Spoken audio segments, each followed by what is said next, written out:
अखबारों और TV channels पर किसी भी लुभावने और लालच देने वाले विज्ञापनों से लोगों को सावचेत करने की खबरें प्रमुखता से दिखाकर जागरूक करने का प्रयास किया जाता है। बावजूद इसके लोग लालच में आकर अपना खून पसीने का पैसा भी गंवाने से बाज नहीं आते। पिछले कुछ वक्त से पाकिस्तान से आ रहे ऐसे फेक कॉल्स भारतीय नागरिकों को गुमराह कर रहे हैं। कुछ भोले भाले लोग इनकी बातों में आकर अपनी गाढ़ी कमाई को लालच के चलते गंवा रहे हैं। ऐसा ही एक मामला कृष्णगंज थाने में दर्ज कराया ईदगाह कॉलोनी के सत्यनारायण रेगर ने। स्वामी न्यूज से बात करते हुए सत्यनारायण ने बताया कि 5 दिन पहले उनके मोबाइल पर 009234145113116 नंबर से फोन आया और 25 लाख की लॉटरी खुलने का सब्ज-बाग दिखाया गया। सत्यनारायण को शातिर ठग ने बताया कि उसे 25 लाख रुपए की एवज में टैक्स के 24,200 रुपए जमा कराने हैं। सत्यनारायण ने उसके बताए अकाउंट में 24,200 रुपए की रकम डाल दी। इसके बाद फिर 36,600 रुपए जमा कराने के लिए फोन आया, फिर 45,000 जमा कराने के लिए फोन आया। ऐसे 3 बार में सत्यनारायण ने कुल 1,05,800 रुपए बताए गए SBI अकाउंट में जमा करा दिए, लेकिन सामने वाले शातिर की मांग खत्म नहीं हो रही।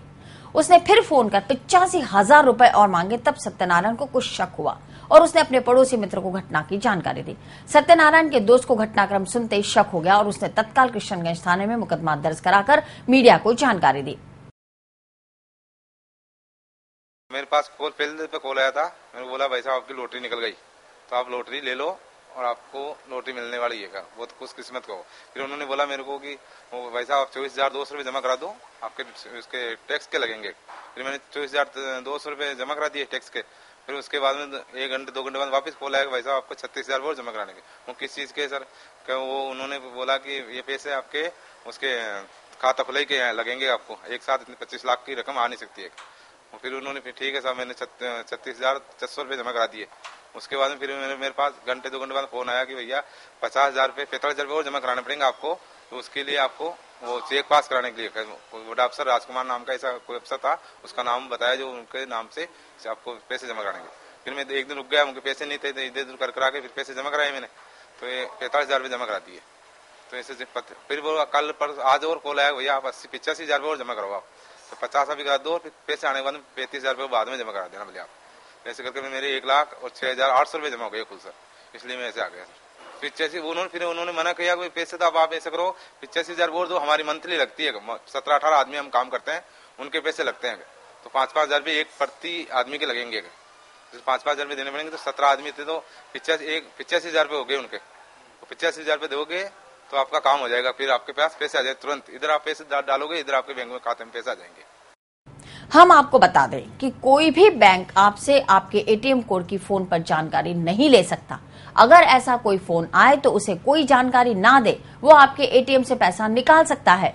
साथ ही 0092 और +92 नंबर से आने वाले सभी कॉल्स पाकिस्तान से आते हैं। इस बात को सुनिश्चित करने के बाद ही कोई बात करें।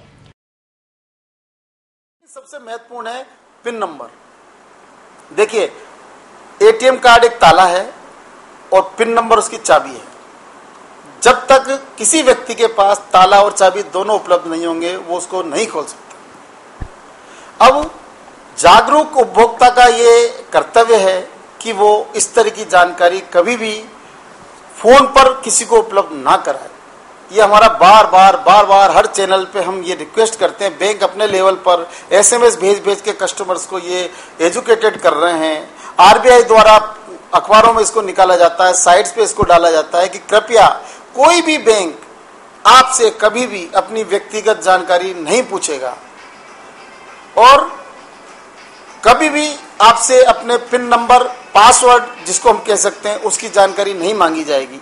इसलिए ये आप निश्चित माने, ये एक थंब रूल है कि जब तक कस्टमर अपना पिन नंबर डिस्क्लोज नहीं करेंगे, कोई कितना बड़ा ठग हो उसमें से ट्रांजैक्शन नहीं कर सकता।